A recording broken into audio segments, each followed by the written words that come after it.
Hi, it's Joy. Today we're going to react to the Wheel of Time Season 2 official trailer. It came out today when I am watching this. It will be on YouTube. I will post it just after my, well, probably an hour or so after my reaction to the finale goes up, just so that it makes it, reactions go up in order and not out of order. The general consensus, I did a poll on Twitter and YouTube, well, the same poll, on whether or not I should react to this or whether I should go in completely blind to season 2, and the general consensus was yes, watch it. I genuinely was 50-50 torn between the two, and a lot of people kind of said, well, from what, having watched the trailer as well themselves, it doesn't really give away big things, it's just kind of more just general, an idea of maybe where the characters are going to be, which I suppose, given that I have seen the whole first season, it's not like I'm completely blind to the show, so I'm okay with that. I can be someone who goes back and watches and tries to like notice every single tiny detail in the trailer. I'm probably not going to do that with this one. I'm just going to watch it, give my first impressions, and then my first theories on what's going to happen. These theories will definitely be completely wrong because it is a trailer, but it's also going to be a lot of fun. I have fallen so hard for this show. Like, since I finished watching it, I have made my mum watch it. I mean, made her, like, we spent the day, we ordered pizza, we watched Wheel of Time, she loved it. I have begun working on my other YouTube channel, the one I've had since I was 13 in one form or another, is like a fan video account. I have not finished any Wheel of Time videos, but I have definitely begun making many of them.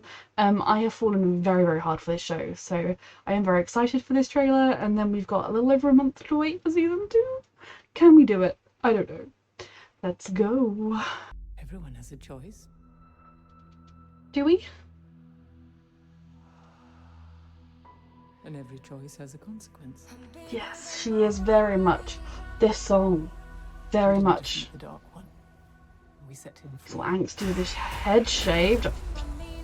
Dark One, Dark Oneing. No one should have that much power.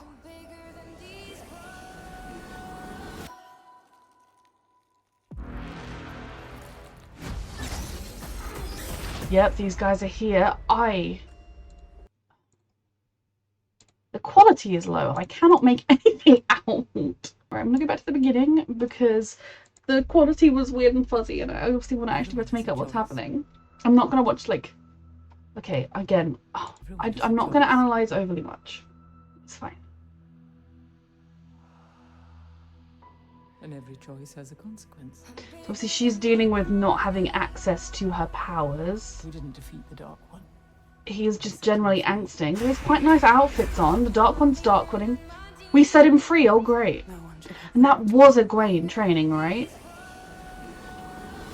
And Nynaeve worrying about having too much power. I don't know what that is.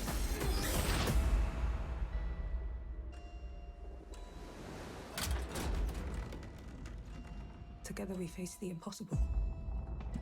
They're having Now in our separate corners of the world. separate corners of the world. Who's that, Rand? What are you up to? Protecting Rand, guiding him, that is the only thing that matters. You can't control him. You know He's wielding inside you. Wolfman. Oh, Something. again, I'm so sorry. I'm not going into detail, but I'm like, my brain needs to process. Like, who was that? That is Moraine, right? Yeah. So she's gonna find him. Fuck. I want to know how to control it. The last battle's coming. The whole world will be ours. Look at my girl go.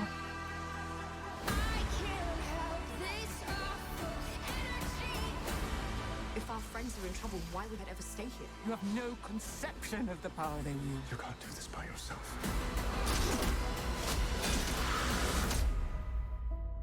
I don't even know where to begin. Many paths to walk through the night. It's not always the most powerful who write history. It's the ones who survive. I'm tired of being a spoke in the wheel. I don't blame you, sweetheart, and I believe you're at the beginning of it all. What is happening? You're not a spoke boy. You are the water that turns the wheel itself. Okay. So first of all, that trailer was beyond fantastic. There is a part of me that is like, I kind of wish I hadn't watched it because a lot of stuff happened in that trailer. Like, Rand and Swan, Rand, like, Rand with some, like, I feel like there was a lot of details and lots of things, like, Perrin with a child, I don't know, like, a lot of stuff that could be spoilery at the same time. I don't have a fucking clue what's going on in any moment of that trailer. So I still feel like maybe for season 3 I will have a similar, maybe I won't watch the trailer, maybe I will, I don't know. I mean, probably by the time there's a trailer for season 3 I'll be dying for more content, but this trailer, I mean, it was fantastic. I don't actually regret watching it, but then a part of me does, which basically means I'm in the exact same dilemma I was before I watched it, so fair enough. I suppose the difference is when I watch it, I'm not going to be like, oh my god, Rand and Swan are in the same room as each other. But I don't know how. Is that a dream? Who knows? So, like, I will still be shocked with how things happen. And again, I doubt that's even much of the whole, like, there's so much more than what we just saw in the season. So much is going on there. Now, big things that I kind of noticed were obviously Rand is all mean and moody with his hair shaved off. Now, is that because his hair is an identifiable colour? And so he's like, people won't notice if I don't have hair? Or is he just being like, I'm an angsty boy, therefore I don't have hair. Regardless, he seemed to be cozying up with a woman, and then she seemed to be behind him when he was wielding, which makes me think, like, is that going to be part of them? Is that woman real? Is he imagining her? Or is she going to be someone that's trying to use him because of who's the dragon? I don't trust anybody, basically. If they're not one of our core characters, I don't trust them.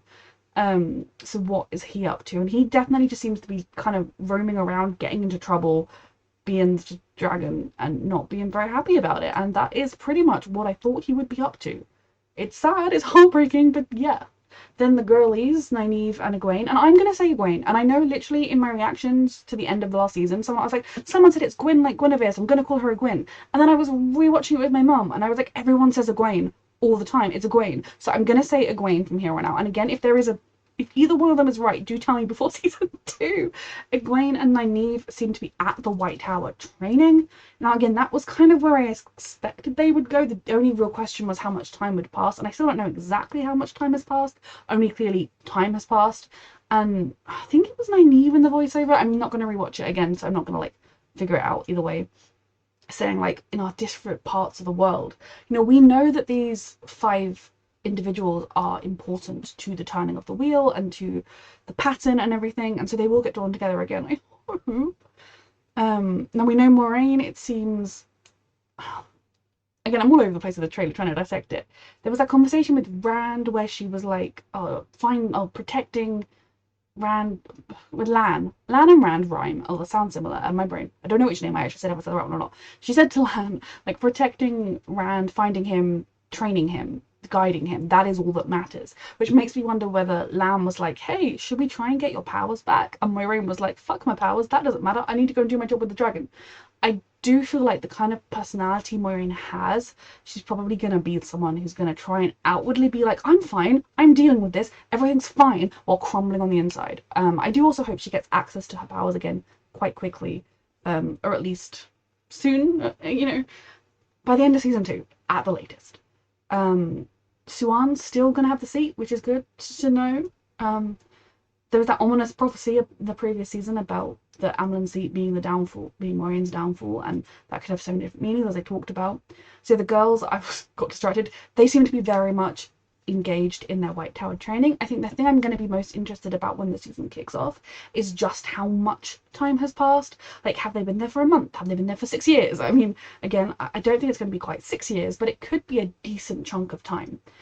Do they still I presume they still believe Rand is dead? And so at this point, like, Egwene will have, like, mourned him. And I guess it's kind of now at the stage where, you know, grief is worse at the, it's harder to deal with at the beginning, and then it just kind of becomes a part of you. So that's going to be an interesting dynamic when she finds out the truth about it. I imagine she's both going to be royally pissed off and also thrilled beyond belief. Perrin just seemed to be doing his own thing, and he also was chasing a small child, and the small child looked to be like 3 years old. So I'm kind of hoping that's a sibling or a cousin, because if that much time has passed that Perrin has had time to settle down and have a kid, I'm not going to be too happy. I mean, I say that, I'm sure I'll be absolutely fine and the plot will make sense, but you know what I mean. I just want them to find each other sooner rather than later. I love bless Rand saying, I'm tired of being a spoke in the wheel, or whatever he said. And sweetheart, this is books 2 and 3 of a 14-book series that I presume you're a predominant part of throughout. I mean, I hope he is. I hope they all are, otherwise they can die. That's not good. Unless it's a giant time jump at some point and then they get to live happily ever after. That I'd miss them, so I don't really. I'm talking in rambles. Again, is this trailer reaction even interesting?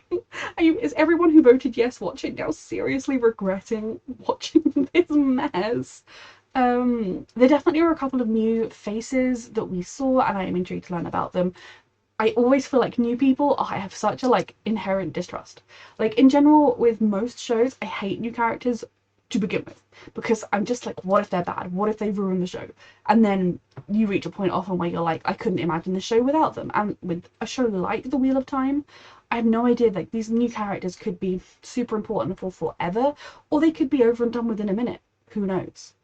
An interesting returning face was Logain. Literally had no idea about that. The idea that we would ever see that man again, I did not expect. The actor did a phenomenal job. And I find it interesting that he was with Rand. I presume Logain is still at the White Tower, so at some point Rand will end up back at the White Tower and he will speak to Siuan, and maybe he'll be like, hey mate, can you help me deal with the madness? Let's have bro chats about the madness. I don't know, I'm stressed. I'm so excited, but I'm so stressed. The definitely the people who, with the chained up sorcerer ladies, they're around causing chaos. There was some weird creature covered in blood. We're definitely going to learn more about Perrin, which is very, very important. I'm just so excited for this season. I will say they kept Matt the most obscure in this trailer of all of them. In Perrin was fairly obscure, but we did have that moment where it was like, there is more to you than you know, or something, and we saw the wolves in his eyes. Whereas with Matt, we just kind of saw the new Matt looking a bit like shifty I mean, not even looking shifty, just looking a bit concerned, walking around. Like, none of Matt's moments stood out to me in this trailer for my 1.5 watching, and it was 1.5 because it was in freaking 300 and it was a really low quality, and I didn't notice, and I couldn't make out who people's faces were. So I think they're still kind of leaving Matt shrouded in mystery a little bit. I'm imagining that is, I know in general people have said that because of COVID in particular and because of Barney's departure, the ending of the last season kind of departed from the books a lot, and so I think in this season they're going to have to do a lot of work to kind of rejoin the train tracks at least roughly where they were before.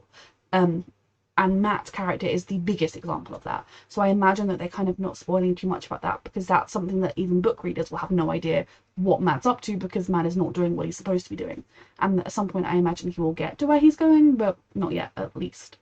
The trailer was so good. Again, there's a part of me that kind of wishes I hadn't watched it, because I'm like, then I wouldn't know, and I feel like when I reacted I would be like, oh my god, Rand's at the White Tower, ah!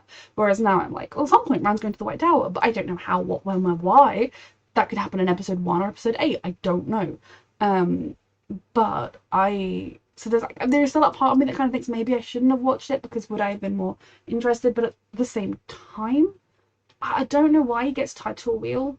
I don't know why he's in the White Tower. I don't know why parents chasing a child.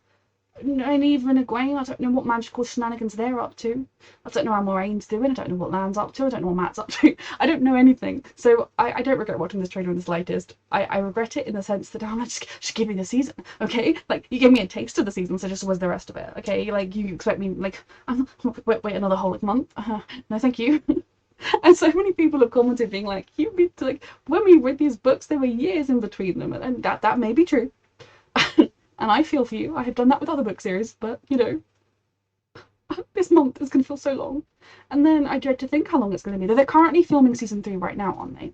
One thing I will say is I did watch, when I finished the season, I was like, oh, I was desperate to just dive into the internet. Now, I obviously did not do that under any circumstances. I don't scroll down and read comments on the trailers or anything. But I did watch the official Amazon behind the scenes. Also, before I say anything, I just want to quickly say that I fully support the writers and actors strike, and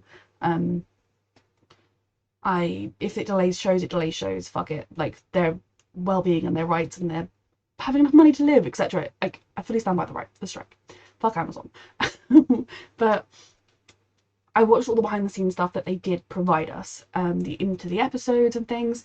And one little thing I did notice, and that was that they talked about the Gleeman like he was a character that would be around more than the amount he was around in season 1, which now leads me to think he is alive. So when he turns up alive, I'm not going to be as surprised as I would be. It is the one thing they didn't do a very good job of, because they didn't spoil anything from the future, but they did refer to him as though he was a very big character. And the show could totally change that and we could never see him again. Don't know for certain, but if he does show up again, I'm gonna be like, oh hey, it's you. Whereas before I was like, I think he's dead. We might see him again, but I think he's dead. Whereas now I'm like, I don't think he's dead. But yeah, fantastic trailer. I just care. I love these characters, and the thing that I find the saddest is that they are so split up. Obviously, like Nynaeve and Gwaine have each other, Lan and Moraine hopefully have each other, but the rest, just in general, I love how much these characters care about each other, and I really hope we see a way for them to get back at each other. But I also understand that especially in this kind of story, these characters need to go on journeys of self-discovery, of growth, and a lot of those will take them to different places, and ultimately the final destination may be together, especially as they are all tied into the pattern. So I'm excited, I'm stressed. Thank you so much for watching this reaction and all of my reactions. If this is the first one of my reactions you've stumbled across, I have reacted to all of season 1 of The Wheel of Time, and I will be reacting to season 2 as soon as I can when it comes out. And thank you so much for watching.